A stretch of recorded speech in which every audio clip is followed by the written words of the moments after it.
is mine. This conversation is about me. And I find that many times when we talk about coaching, we start having this whole conversation about goals and objectives and all of those things. But what I found very useful, which will be part of what I'm proposing as another way of starting to reposition coaching, both as coaching psychologists, but also just as as people who do coaching and as leaders in general, is it, this is the way that I feel we could reposition coaching. But here's a little bit of a little bit of an agenda. Probably we'll have a bit of conversation about other things as well. But I think these are some of the things I thought I would actually share. By the way, the slide is moving. Is it? Because I don't trust Zoom. Yes, yes, it's all perfect. Perfect, perfect. So the first piece that I wanted to check, I think I spoke a lot about my Afrocentric view in many ways. So, whenever we talk about coaching itself and the origins of coaching, one of the things I'm always excited about is also to bring that perspective of the fact that what I'm enjoying about where we are now with coaching and what it does and how it works with people across the world is how it's actually coming back home. And what do I mean? Um, First of all, from the lots of research indicate around how Africa is essentially the cradle of humankind. And the whole concept of humanism and Ubuntu, as we relate to it, Ubuntu means being human. That's our language way of being human. In the way of being human with people um, also goes in terms of how the learning works. And what I found very fascinating in terms of doing coaching when I started was how it started talking about the ways that my grandmother started was relating to me in teaching, in helping, in learning, but also from a collective learning experience. If you go back into the conversations around the, the Khoi and the San people who were occupying this part of the land, the work of learning wasn't in schools. The work of learning wasn't instructive. The work of learning was pretty much around experience and people hanging around each other so that a young person would learn how to hunt mostly from accompanying the elders into a space of the hunt. They would give him a little small arrow. They are not required to. They're not required to hunt. However, what would then happen is once the animal has been caught, and they would be given a small task to be able to cut a little bit and all of that.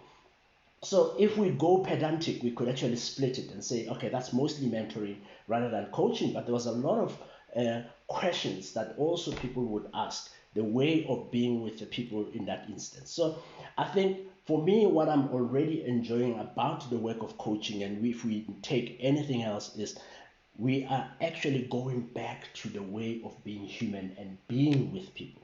So I share a lot of these stories in the Journal for Coaching, Consulting, and Coaching Psychology in terms of sharing my own little bit of history of coaching that many people don't necessarily go, because we tend to then go to the SLN Institute, we tend to go to John Whitmore and say he's the father of coaching. Absolutely makes sense. However, I think if we start taking coaching and positioning it in the space of humanity as opposed to a space of region, we will start to so much start understanding also the question that Bob was asking, I think during Bob's session yesterday. Why do we work quite a lot with qualitative processes as opposed to quantitative research? And I find that because of the humanistic element of what coaching is about, it essentially starts making it a lot more difficult to count how many emotions we have expressed and how many um, uh, Nancy's just been speaking now about neurodiversity. How many offenses have we done to the people who are different from us? 7.85 billion people on earth. What I'm enjoying about working with coaching, and it's the work that I do 75% of the time now, is that it allows me to sit with people and be human with them. And I think when we then go into the research methodologies that essentially start talking about coaching, which is pretty much what the journal takes as a framework, it becomes a lot more about grounded theory, a lot more about qualitative work, a lot more about um, uh, paying more attention to nuances of behavior as opposed to generalization. So that's essentially my offering around uh, this whole collective learning and how we can actually learn together. But many times I would like to also already say this is essentially part of how we have been socialized as humans, and we are going right back to it. But fast forward, so 2002, 2003, Caroline Horner and Mike van Oosthuizen came here into this country to help us professionalize coaching. And many, I say that it started with Manchester, but it really didn't. But many times when you were starting to ask questions, people were starting to ask questions, does coaching work? The big question, the big answer most of the time that people would throw at you was the Manchester study, of which I mentioned there, and also the Matrix Global study, which is mentioned there. And what was fascinating and laughable, even at that time, and I'm financially trained, so I'm trained as I have an MBA, and I trained in business mostly, finance, property management, and all of that. I was in the financial sector for about 15 years. So I was always laughing whenever people would then start doing that, especially when we go to the whole conversation around the return on investment in coaching. Because even at that time, every second study around every second study around coaching was either one about the does this thing work, and two, diversity. So I had to then come and put in my own little piece into it. So if there is one area that has been very well studied, and that I don't think I'll add anything new into this conversation as far as that is concerned, is does coaching work?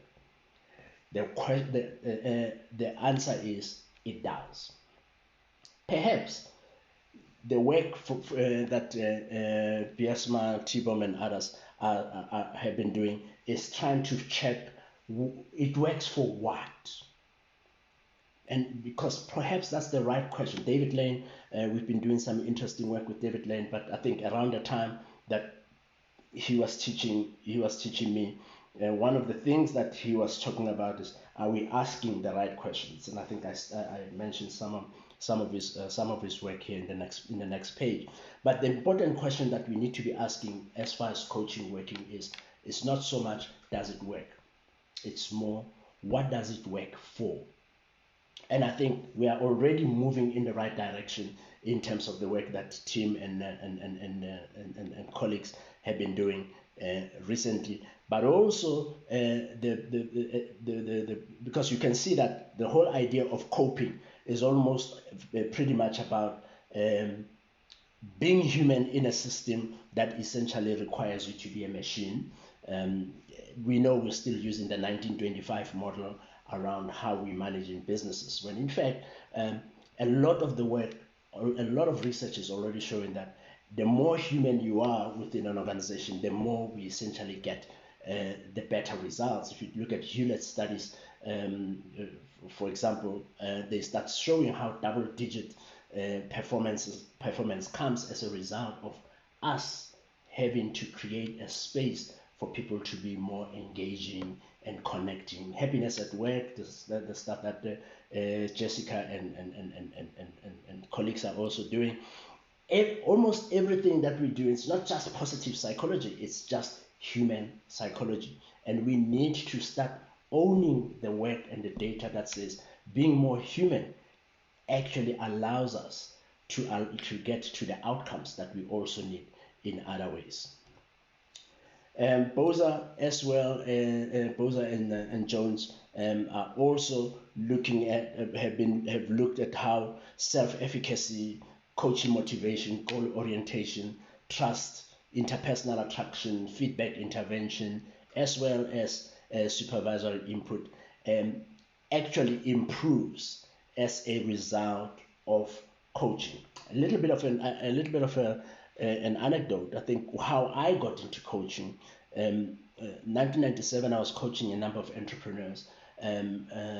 About I would get about 30 of them into the room. Half of them, I would ask one question, and I would eliminate half of them out of the room, because I would ask them, how are you going to make money? So focusing a lot more on outcome as opposed to all the steps that they need to be taking in terms of trying to establish an enterprise. And what would then happen is that the 15 that essentially end up going through end up having to establish the enterprises that they need and become much more sustainable. So the whole idea of really engaging and encouraging people to think a little bit more thoroughly, not about the immediate actions and activities they need to do with this, which is generally what the 1925 model seems to be driving us to do, and getting people to sit back and go back into purpose, intention, outcomes, starts giving us a little bit of an idea around what we are busy with when it comes to coaching. But self-efficacy then emerges when people start realizing, oh, I can do it this way. How can I learn from myself? And the power of coaches to be able to help people learn from themselves by creating a reflective frame that gets people to see themselves outside of themselves is, in my very humble opinion, what actually gives coaching power. The freedom to be able to say, I am not able to do it, but then be able to see yourself being able to do it in a safe space that's non-judgmental, that is also supportive, but at the same time challenging, is perhaps the best thing, the best gift you can give to anyone in a world that values judgment as opposed to